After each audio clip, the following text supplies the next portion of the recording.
All right, so just after doing some weekly reviews with some of my lifters, I want to talk about the squats today because I'm seeing a lot of, same sort of things with my lifters as I see online, and I want to address a couple of things to do with squatting and how to make squats super simple and how to not overthink the small things and only focus on three big things that will help improve stability, power and strength inside of your squatting.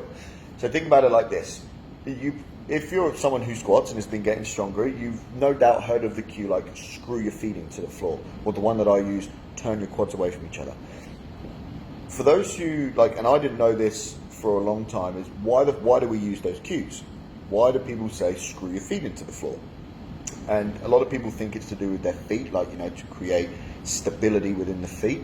But in reality, you have to ask yourself, okay, why am I focusing on the feet? Because where does the power come from in the squat? Well, it comes from the hips.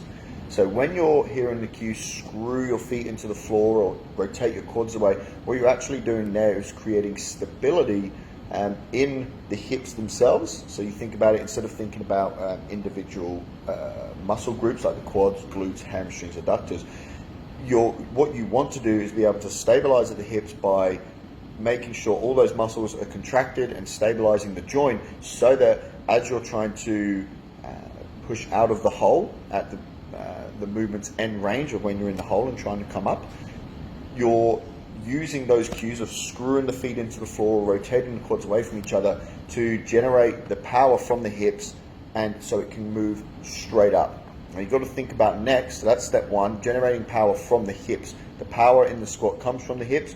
When you're hearing cues like screw your feet in, rotate your quads away from each other, whatever that is, what you really want to be thinking is, okay, I want to create tension in my hips with the muscles surrounding the joint itself, so that I can then take that power and transfer it up through the bar. But there's a long way. There's a lot going on between the hip and the barbell. And the first thing is your abdominals, sort of that area, lower back, mid back, transverse abdominis.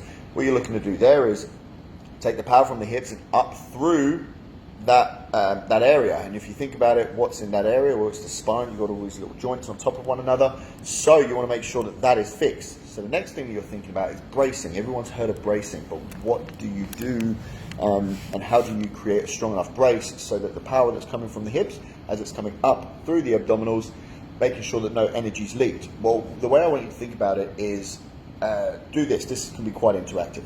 I want you to take the biggest air that you can. And I don't just mean like air. I want you to take the biggest fucking air that you can. And then what I want you to do is, once you've got it, I want you to breathe out as hard as you can. So keep breathing out until all the air's gone, right? And then you should feel some cramping in and around your abdominals. So that's step one. Step two is then taking the biggest air that you can and then breathing out. The only difference is the way that you create the intra-abdominal pressure that you want is by trying to force the air out, but blocking it off through a closed airway. So, and you're trying to exhale the breath, but blocking the air, not allowing it to escape. And that's going to create the intra-abdominal pressure, so that when you think about it like this, the power that's being generated from the hips and is coming up and through the bar, it is then going through a fixed position, creating intra-abdominal pressure, stability around the spine, stability being the key word there, so that the power can come from the hips up through this midsection. And then the final piece you've got to think about is your upper back. So the upper back, very, very easy. You want it to be fixed, right? The upper back wants to be fixed.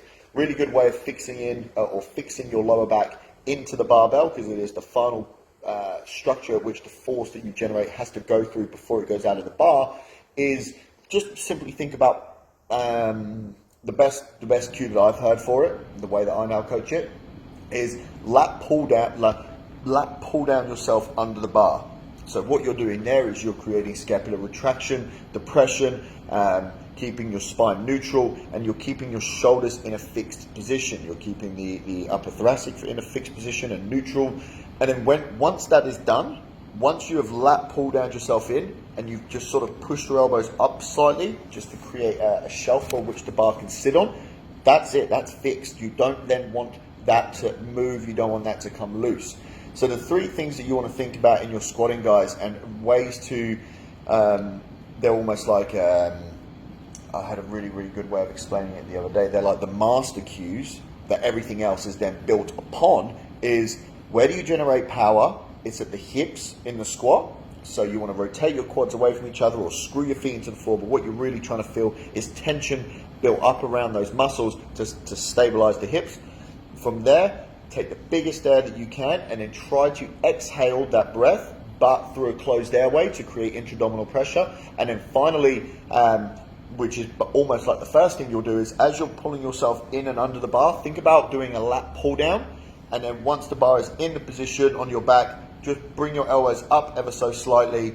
And then from there, pull everything together. Pull your elbows, pull your shoulder blades together, because once the back is fixed, you then don't have to worry about it. So those are the three things that I coach a lot of my clients through first of all, because then once you can sort out that position, those three big master cues, you can then work on, turn your foot in here a little bit, and you make sure the feet are aligned and where your hand position needs to be, and all those other stuff that people put first. All that shit comes second to those three things. So I hope that gave you an understanding today about how to effectively squat and a lot of the cues that you might be hearing and why you're actually using them and what you're looking to feel and why they are so important for squatting heavy fucking weight. So if you've got any questions, hit me up. Happy to do fucking heaps of these videos. A lot of them you'll probably hear the same shit because lifting is not complicated. You just have to know what you're talking about. So as I say to all my lifters, fuck average. I'll speak to you soon.